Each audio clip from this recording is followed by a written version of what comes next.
నమస్తే. ఈరోజు భారతీయ జనతా పార్టీ నాయకులనే కావచ్చు, కార్యకర్తలనే కావచ్చు, అన్యాయంగా అక్రమంగా అరెస్టులు చేశారు ఇక్కడ సెక్రటరియట్ దగ్గర.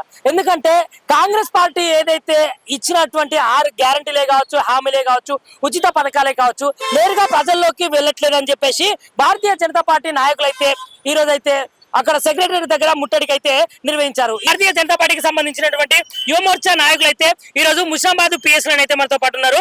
సో అసలు ఏ విధంగా జరిగింది, ఎందుకు జరిగింది, నిజానికి ఇంత అఘాయిత్యానికి పోలీసులు ఎందుకు పాల్పడి వీళ్ళను అరెస్ట్ చేయడం జరిగింది అనేది మనమైతే భారతీయ జనతా పార్టీ యువమోర్చాకు సంబంధించినటువంటి నాయకులతో ఉన్నాము. ఒకసారి వారిని అడిగి తెలుసుకునే ప్రయత్నం చేద్దాం. నమస్తే అండి. నమస్తే.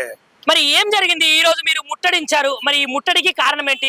పోలీసులు మిమ్మల్ని ఎందుకు ఇంత అన్యాయంగా అరెస్టులు చేసి అక్కడ ఉన్నటువంటి పోలీసు వ్యాన్లు ఎక్కించుకొని మరి మిమ్మల్ని తీసుకురావడం జరిగింది? ఈరోజు ముఖ్యంగా గ్రేటర్ హైదరాబాద్ బీజేపీ ఆధ్వర్యంలో జిహెచ్ఎంసీ పరిధిలో ఉన్న సమస్యలన్నీ వెంటనే నెరవేర్చాలి. ఇక్కడ ఎక్కడికక్కడ చెత్త కేరుకుపోతుంది. విద్యుత్ తీగల వల్ల హిందూ సోదరులందరూ కూడా చనిపోతూ ఉన్నారు. ఈరోజు కుక్కల దాడులు పెరిగిపోతూ ఉన్నాయి.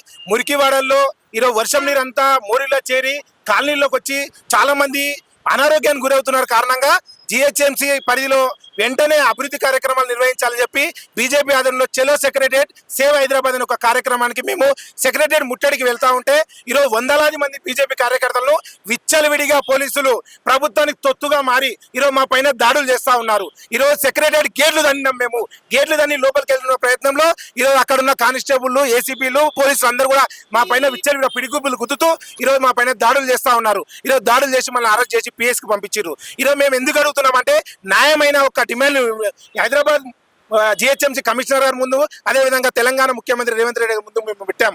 ఈరోజు రేవంత్ రెడ్డి గారు అంటూ ఉంటారు, ఈరోజు జిహెచ్ఎంసీ హైదరాబాద్ ప్రపంచ దేశాలతో పోటీ పడుతుంది, పక్క రాష్ట్రాలతో కాదు ప్రపంచ దేశాలతో పోటీ పడుతుంది అని అంటారు. ఇదే నా పోటీ పడడం అంటే? దోమలు కుట్టించుకోవడం నా పోటీ పడేది?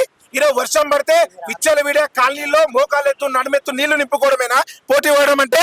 ఈరోజు విద్యుత్ తీగలకు రామంతాపూర్లో 6 మంది చనిపోయారు. ఇదే నా ప్రపంచ దేశాలతో పోటీ పడడం అంటే? సిగ్గుండాలి ముఖ్యమంత్రి గారికి. ఈరోజు మొద్దు నిద్ర వదలాలి ముఖ్యమంత్రి గారు.